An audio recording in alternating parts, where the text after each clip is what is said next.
पहला पाठ इब्रानियों का पत्र। आपका भातृ प्रेम बना रहे।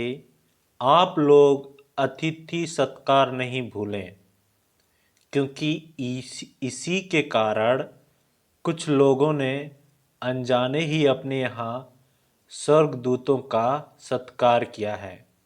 आप बंधियों की इस तरह सुध लेते रहे मानो आप उनके साथ बंधी हो, और जिन पर अत्याचार किया जाता है उनकी भी याद करें, क्योंकि आप पर भी अत्याचार किया जा सकता है। आप लोगों में विवाह सम्मानित और दाम्पत्य जीवन अदूषित हो, क्योंकि ईश्वर लम्पटों और व्यभिचारियों का न्याय करेगा। आप लोग धन का लालच ना करें, जो आपके पास है उससे संतुष्ट रहें, क्योंकि ईश्वर ने स्वयं कहा है, मैं तुमको नहीं छोड़ूंगा, मैं तुमको कभी नहीं त्यागूंगा। इसलिए हम विश्वास विवश होकर यह कह सकते हैं, प्रभु मेरी सहायता करता है। मनुष्य मेरा क्या कर सकता है? आप लोग उन नेताओं की स्मृति कायम रखें जिन्होंने आपको ईश्वर का संदेश सुनाया, और उनके जीवन के परिणाम का मनन करते हुए उनके विश्वास का अनुसरण करें। ईसा मसीह एक रूप रहते हैं, कल, आज और अनंत काल तक। यह प्रभु की वाणी है। ईश्वर को धन्यवाद। संत मार्कुस का सुसमाचार। हेरोद ने ईसा की चर्चा सुनी, क्योंकि उनका नाम प्रसिद्ध हो गया था। लोग कहते थे, यूहन्ना बपतिस्ता मृतकों में से जी उठा है, इसलिए वह ये महान चमत्कार दिखा रहे हैं। कुछ लोग कहते थे यह एलियास है। कुछ लोग कहते थे यह पुराने नबियों की तरह कोई नबी है। हेरोद ने यह सब सुनकर कहा, यह यूहन्ना ही है, जिसका सिर मैंने कटवाया है और जो जी उठा है।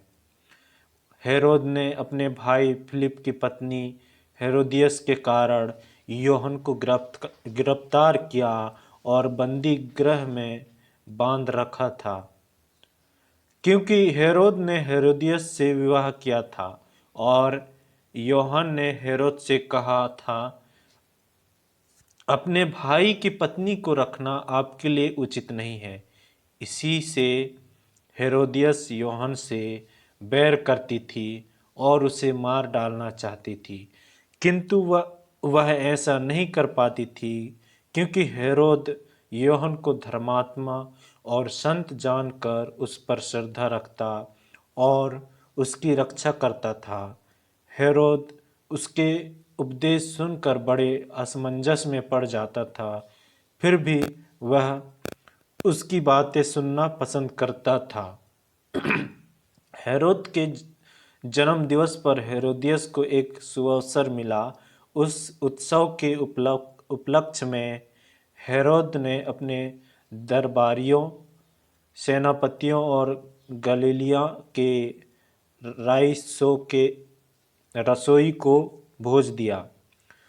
उस अवसर पर हेरोदियस की बेटी ने अंदर आकर नृत्य किया और हेरोद तथा उसके अतिथियों को मुग्ध कर लिया। राजा ने लड़की से कहा, जो भी चाहो मुझसे मांगो, मैं तुम्हें दे दूंगा। और उसने शपथ खाकर कहा, जो भी मांगो, चाहो मेरा आधा राज ही क्यों ना हो, मैं तुम्हें दे दूंगा।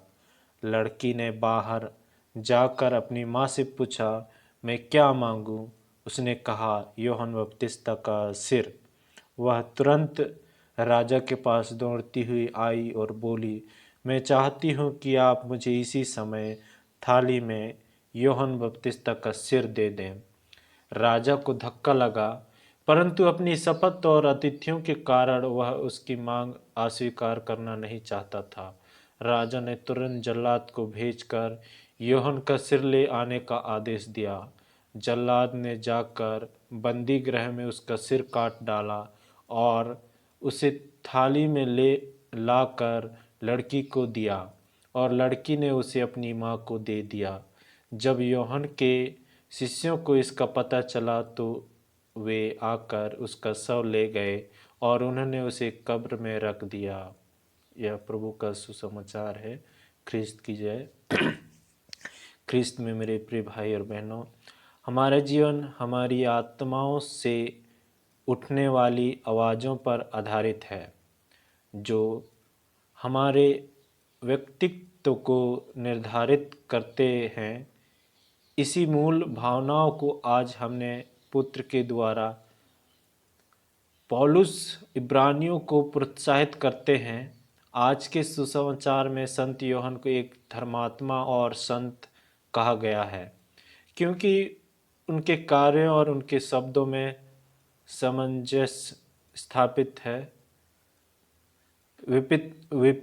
विपत्ति के समय में भी उनका विश्वास डगमगाता नहीं है क्योंकि उन्हें विश्वास है कि प्रभु उनकी सहायता करता है।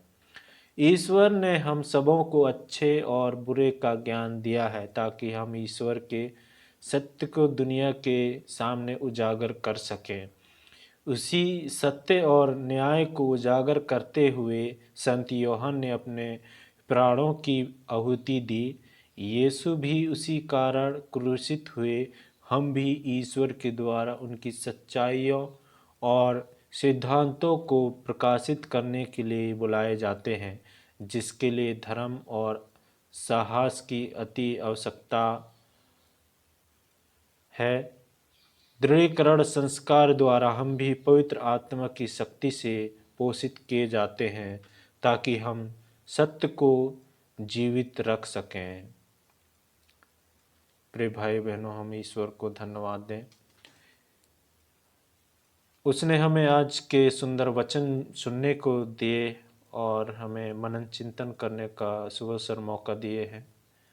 भाई बहनों, हम ईश्वर को धन्यवाद दें इस दिन के लिए, इस समय, इस घड़ी के लिए। प्रभु ने हमें सकुशल स्वस्थ रखा, नया सवेरा दिया और आज हम जो भी काम करेंगे प्रभु हमारे साथ रहे, हमारे कार्यों पर रहे और हम जो भी कार्य करें वो कार्य अच्छी तरह से हम कर सकें।